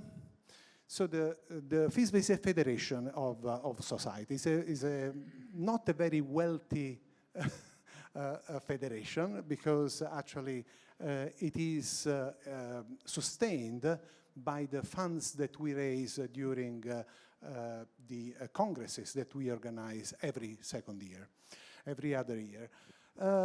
The society, the federation has been growing. Initially was constituted only by 3-4 societies, but then others have joined, and now we are about 14 societies. And if we take all the members of the different societies and put them together, we arrive to approximately between 6,000 and 7,000 researchers in Italy. And the good thing is that our group works, and recently we have received several requests for other life science societies to join our federation and to even grow further. So I have been president of FISV for the last 2.5 years, and the first thing that I did when I became president, I wanted to really create a communication office, because the role of FISV besides science, has to be in the relationship between science and society, and try to use our group as a model for really being inspiring, so communicating with politicians in different forms. So next slide. This is what I said. Also, several other activities. Also, promotion of communication and scientific education. We have specific activities. Next slide. We have established what we call gruppi di lavoro, GDLs, 4 different GDLs. One scientific research, science and society, new technologies, and health and quality of life. We maintained the previous activities and added this. And during the last years, next slide, we have been enhancing our website, but next slide, we are present in social media. Please follow us, and we do also several position papers. Next slide. So among the activities, the recent activities of FISV, obviously we wanted to establish an interaction with the Human Technopole, and we recently visited the Human Technopole in Milan, and this was 2 weeks ago. There is, next slide if I am correct, this is the picture that we took, our delegation of the board meeting. It was on the roof of Palazzo Italia. And if you go on the roof of Palazzo Italia and try to look around, there is nothing around yet. It's really empty. And so this is the reason with Ian, I agreed that I should go there at least once a year in order to take a picture to see how things are going to develop in the future. It's going to be impressive in the next years. In that occasion, Ian showed us basically the same slides that he showed today. But since he sent us a copy, I took one slide, which is, I think, representative of the right spirit that is going to influence the activity, and which is going to be my last slide. Next. Pardon me for the poor quality, but you have seen a better version before. But I think the important message that is taken here is that Human Technopole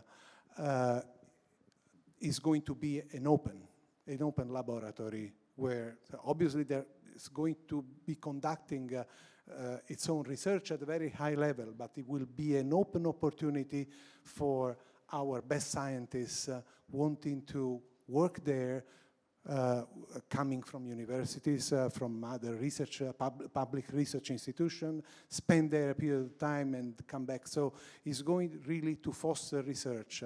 At least this is our expectation. This is the type of dialogue that we have started with Ian, and I think we trust in this vision, and we are very glad that Ian in a way has taken the leadership of such a beautiful enterprise. So what we have heard this afternoon, in our opinion, is going in the right direction.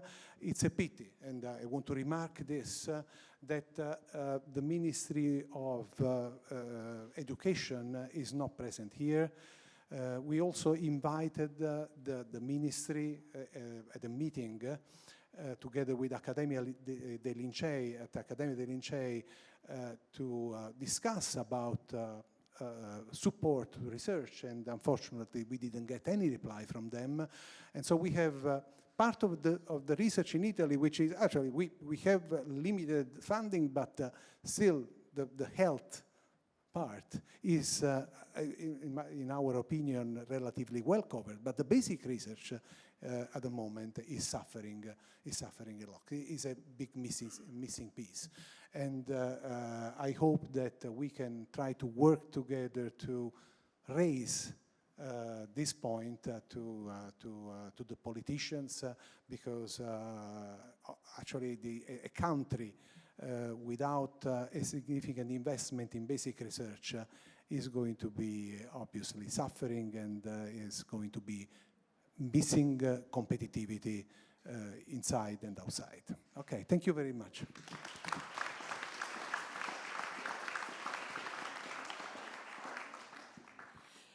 Okay, so now we are supposed to have a general discussion. I think all the speakers could sit here so that people from the public can someone. We have another. Can someone give the?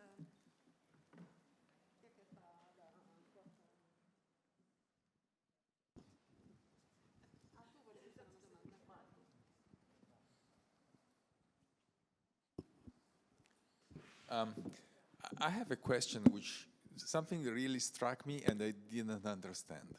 So Human Technopole has a budget of 140 million euros for this year, but it has one scientist. What is Human Technopole spending 140 million euros for? So again, in all of this budget discussion, I want to make very clear that we're talking about in these different budgets. I'll tell you, I'll answer your question directly later, but we're comparing apples with oranges. So we're comparing consumable running budgets with a budget which includes all of the salaries, all of the buildings, all of the equipment, which have to be in place before Human Technopole can function. So what we're going to spend most of our money on this year is the initial infrastructure of buildings and equipment. We will not spend 140 million, but the way the budget has been planned and given to Human Technopole is that the money is given, say, in 2019 or 2018, it's given a certain amount of money. That money is in the possession of Human Technopole from 2019, 2020 until the end of 2021. If it's not spent, it reverts back to the government. In other words, it's not a system where you continue to accumulate unspent money. That money will go back to the government and the government will decide what to do with it. So the system is such that there is a scheme which was set up for the first 10 years, and it was shown by Professor Shakitano, and there's a certain amount of money each year, and for some reason that I'm not clear about, there are small differences and even quite big differences between some of the years which have still got to come. But essentially, that's the scheme, that it will be given to that level, and the money will accumulate or can accumulate for a maximum of 3 years, then it reverts to the government. So if I understood correctly, not much of this money is being spent this year, it's being set aside for future years. No, what I'm saying is we cannot set it aside for more than 2 years in advance. Yeah, 2 years is you can spend it next so year. So in 2 years, I hope we will have spent a lot of this money on buildings and on equipment and on the first people. But that all has to be paid for before Human Technopole can start. Yeah, that is a big problem, because it's essentially spending a lot of the money for science, essentially for real estate. And this is the original sin of a Human Technopole. The story is... But if we don't have a building, where are we going to do this science? I understand. It makes no sense. It's not an original sin. It's a completely standard way to build an institute. When the Crick Institute was set up 5 years ago, the first thing that they did was to build a building, and then they put equipment in it, and then they brought researchers to do research. You can't do research without a building, without equipment. I completely understand.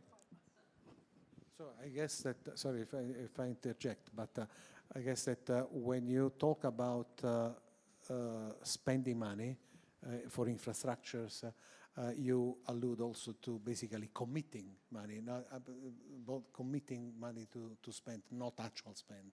Is that correct? You commit, if you want to build a building, you have to commit to spend. But then when you build the building, which hopefully will happen over the next couple of years, you spend. So yes, but it's a commitment. The budget is done on a commitment basis. But if the spend is not done in the time period I mentioned, the money goes back to the government. I had to learn all this also. Hi. My name is Silvia sorry. Onesti. I work at the I would Italian... like to just add something before you do your research, your question. Actually, the way it was generated, just to make the situation clear to all of you, is that exactly as Jan said, the first year you're going to create the building, you're going to create the structure, you're going to hire the fellow, you're going to hire the research. But what happened later is already established. I mean, after the year 2023, we will continue to give $140 million each year. And that's exactly the way it was created, the budget. So, of course, it's correct. You start in doing whatever you need to do research. But later, you already know that you're going to have every year $140 million.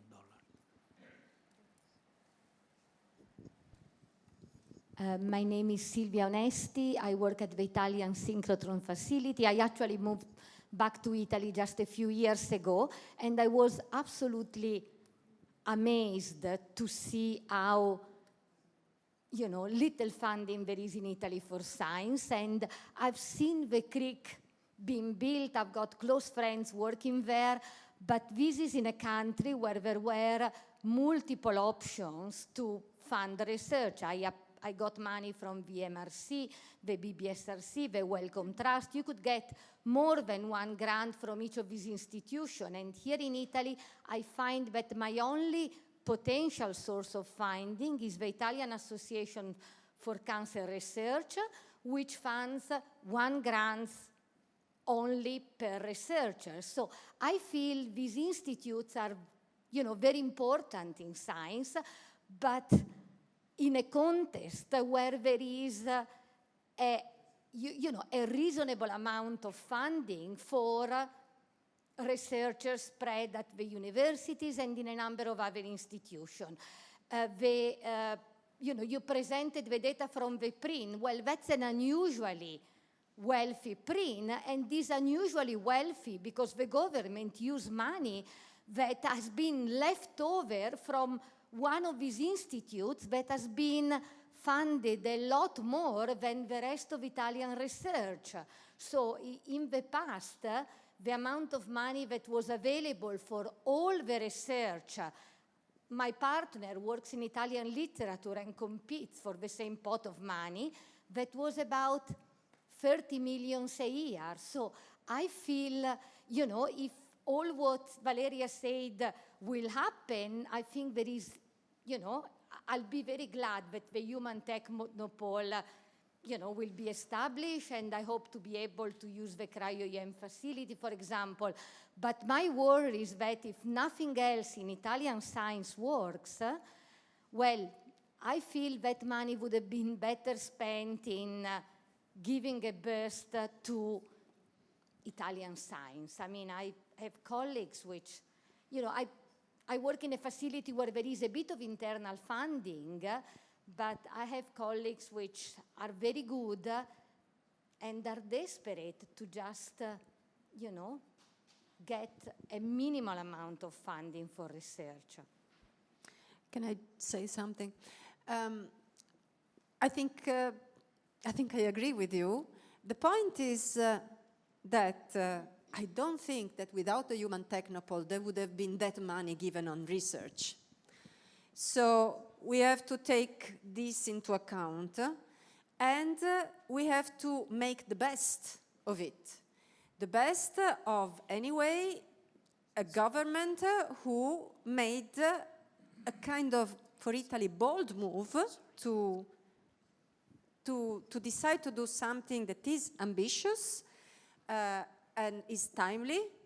But we have, I think, all to join together, Human Technopole, I believe IARC and Teleton, ministries and so on, to underline, to make a point very clear that my feeling, my perception is that a basic Italian basic research is reaching the point of no return. So in a couple of years, if the level of funding will remain as it is, more than 50%, I believe, of the research groups will have closed. Already preparing this meeting, I've called up several colleagues, very good scientists with very good publishing records, and they told me, you know, I'm ashamed to tell you, but I have no grant money. I cannot, I would come only on my money, and some did not. So, so I agree with you. Perhaps the others will also want to answer, but I also have one question to Ian, to Manuela, to Salvatore, and what can we do? We are here, I think, obviously because we all share the feeling that something needs to be done. What can we do together to make it happen? How can we manage to involve the rest of the political world? How can we manage to involve the rest of funding agencies and really push all towards one direction before it's too late? Sure. So I have a suggestion. Why don't we stop complaining and discussing about the past? Now the Human Technopole is here, exists, the money has been invested. So let's, exactly to take the question of Valeria, let's look into the future and decide how to make the best out of this. I think this is a great opportunity for the Italian scientists and science, and we can learn from a model that will not be embraced in, as I said, the Italian bureaucracy, which is killing academia and hospitals and IRCs and whatever. And this model would be more free to operate and will have a possibility to think out of a box. And so my suggestion is to really sustain the Human Technopole and to take the best and the advantages of this reality. And Jens said that it will be open to collaborate and to put the resources of Human Technopole to all scientists, create collaborations. We know science now doesn't work in silos. It works through collaboration. And this is the best opportunity for Italian scientists. So my suggestion is just learn from this experience and make the best out of it. Yeah, I perfectly agree. It's too late for your question. I mean, it's already done. So let's just take the chance to use that in the most useful and fruitful way. Okay. So I think perhaps the question of what could be done, and I think if you look to other countries and how did the UK get to the good position which you described, which I completely agree is the present day. I come from the UK originally. I was a PhD student in the UK, and then I left the UK because there were no opportunities when I was a PhD student to go on to do higher level research because the government was not funding research. So what changed? What made research more acceptable and more part of standard UK government funding? It wasn't that they didn't provide any funding, but there really was no position for me in the UK after having finished my PhD. People didn't have funding for postdoctoral work outside of a very small number of institutes. What changed were several things. I think one was the foundation of the Wellcome Trust. Now, the Wellcome Trust works on very similar principles to those we've heard from Telethon. There are other charities working in Italy. Unfortunately, none. The Wellcome Trust is the biggest research funding charity in the world. It's bigger than the Howard Hughes Medical Institute. So it made a huge financial difference. But actually, the main difference they made was to assemble and collect together just the biomedical science community. They were not successful to attract behind them the other aspects of the physics, the mathematics, the engineering, and so on. However, they made a very, very strong lobby to the government that they would only continue to support research if the government would match what they were doing. And so the government had to take the decision of either not accepting the money from the Wellcome Trust Foundation or increasing the level of funding for other aspects of the research system in order to match what Wellcome were prepared to put into the system. So that was very important.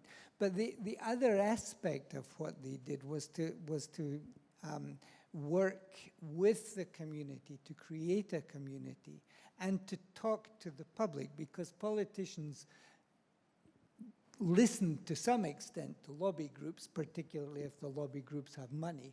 But what they really listen to is the general public.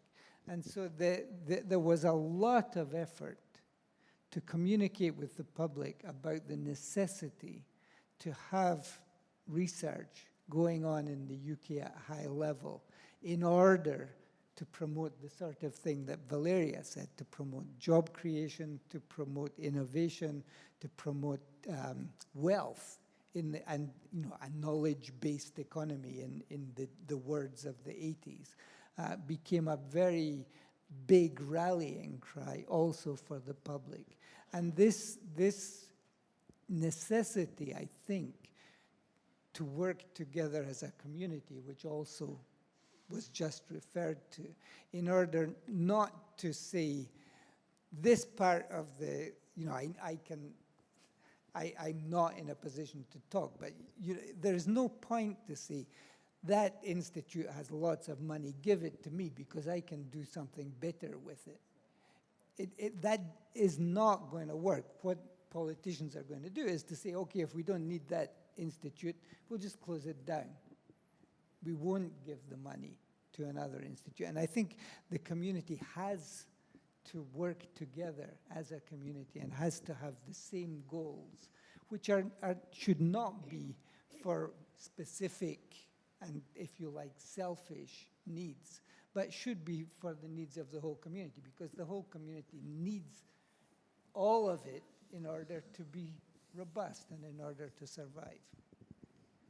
Yes, can I? Okay, so, yeah. Go ahead. No, okay, io posso aspettare. Vai, no. Sorry, I perfectly understand what you said, but I have a feeling that in any case, I mean, what is happening with the Technopole, what I think is happening to Technopole, is that at a certain point in the Italian life, political life, it was decided that university wasn't going in the right direction. So we as a country had to think how to get out of it. And one idea, in my opinion, was this one, was Technopole. So it was to say, never mind what happens to the rest of the university. Let's make something new, something attractable, something that will go forward with a European standard. And the rest, let's just see what happens. Let's wait for apoptosis or whatever, you see. And this is the feeling we still have. So my feeling is that, for example, I work in a very small university in a small town with no meaning to it, probably to exist. I hope nobody's listening this in where I'm working in, of course. But I mean, we are so small that probably it would be so, and we are 15 minutes from the Technopole. So it would be fantastic to work there. But I understand that we are so far away in terms of ability, in terms of capacity, in terms of whatever scientific advancements, that there's no sense. We will never be able to join something like that. So the feeling is, once more, we cannot forget about this other part of 70 years of university, just because we need to have a Technopole or what else. That is fantastic. I agree with Battaglia. It's a real good new opportunity, like TGEM was, like Teleton was, so TGEM, TGET, and all these others. They're real opportunities, but we have to decide all together what do we want to do with the university, with the CNR. Because if we don't decide that, of course, all these rallies will go on and on and on. Sure. I totally agree with you. I couldn't agree more. And I think what I tried to say in the first slide of talking about the ecosystem is that in order to have a healthy research ecosystem, which is the basis of innovation for a society, one needs all of these components. And I think I completely agree. I couldn't agree more. And I think that that's what the scientific community has to fight for, the fact that this has to be supported, not just in terms of education, but in terms of research training.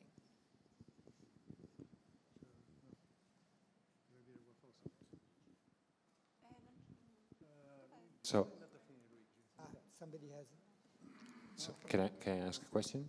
Yeah. So I'm Graziano Martello from University of Padua. I'm actually also DTI scientist. I just wanted to make a comment, really, more than a question. I think that continuity is something that has not been discussed so far, and I think that, in my opinion, in my modest opinion, is just really the point. So I think the problem, for instance, for basic research is not that there are not enough money.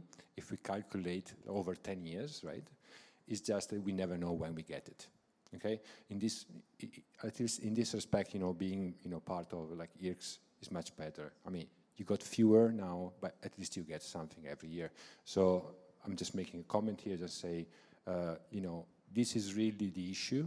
Of course, having more would be better, but at least being sure that we can get something every year, because we are scientists, we like to be surprised by our experiments, but when it comes to money, it's better if it is boring, okay? We just know it. We will get something every once in a while. Thank you.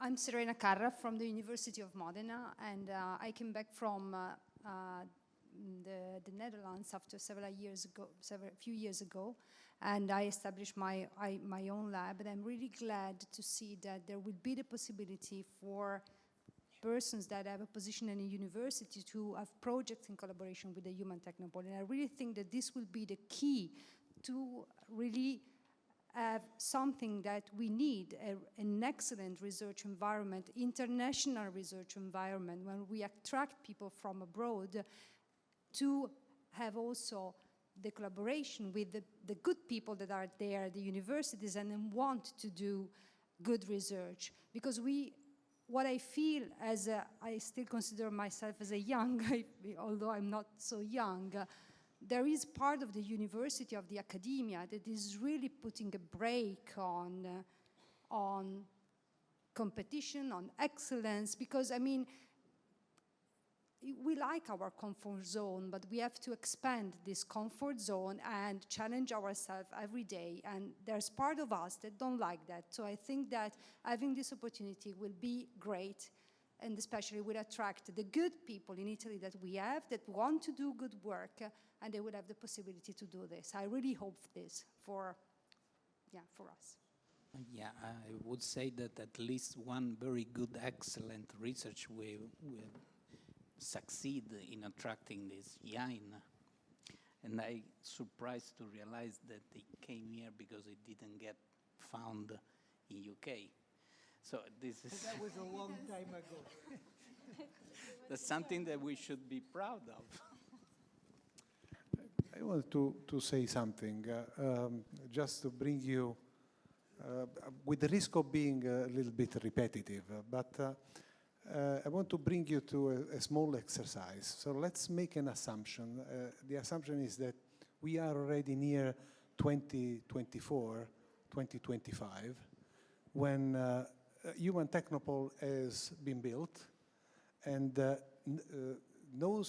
we know already that Human Technopole in 2024, 2025 is going to have every year 150 million euro to keep working. 140. 140.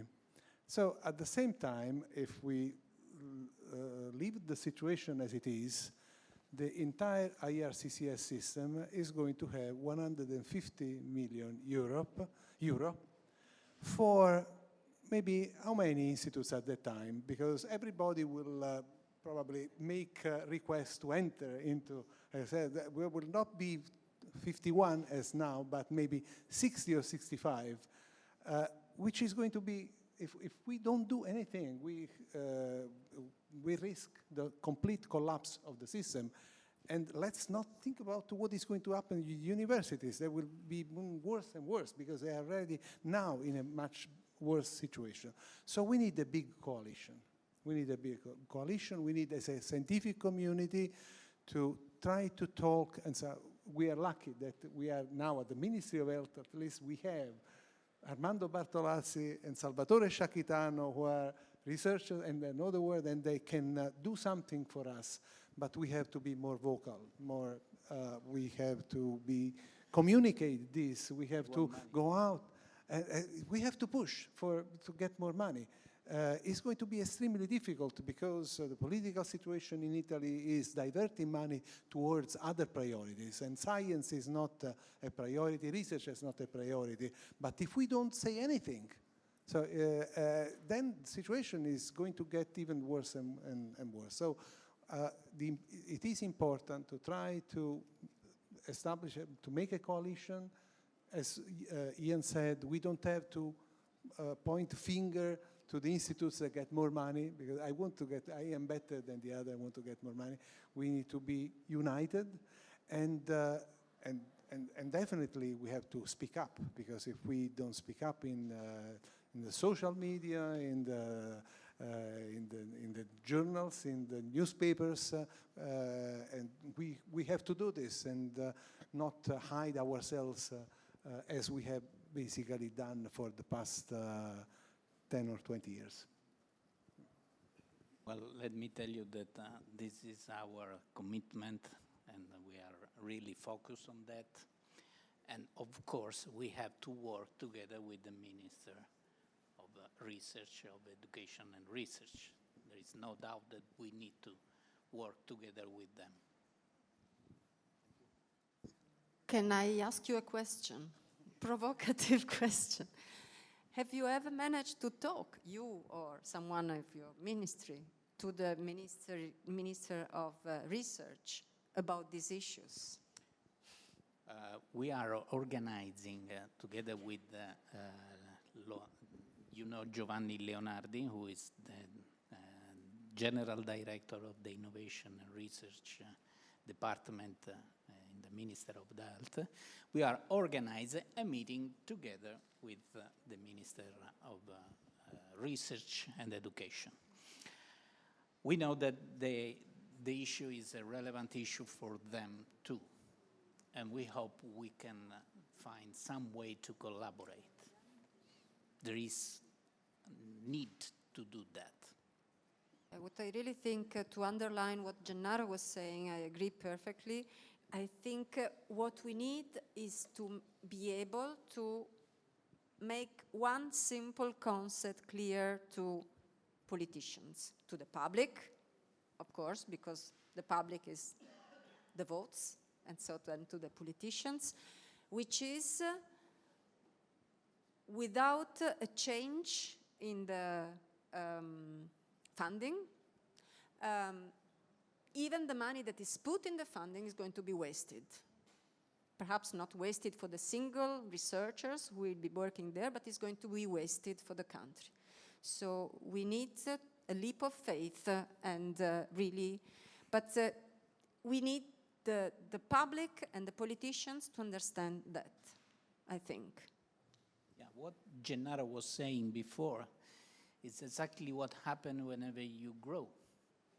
That's good. I mean, it's definitely a good situation whenever you have such a problem. Anyone is going to join the IRCs.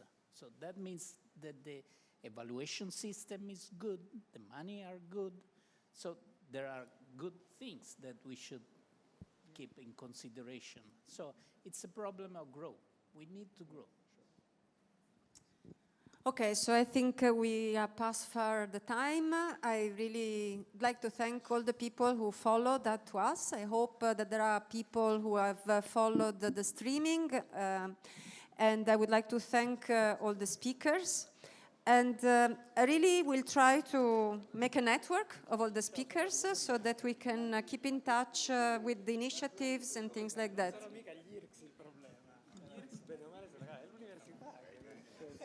Tu sei l'unico che l'ha detto.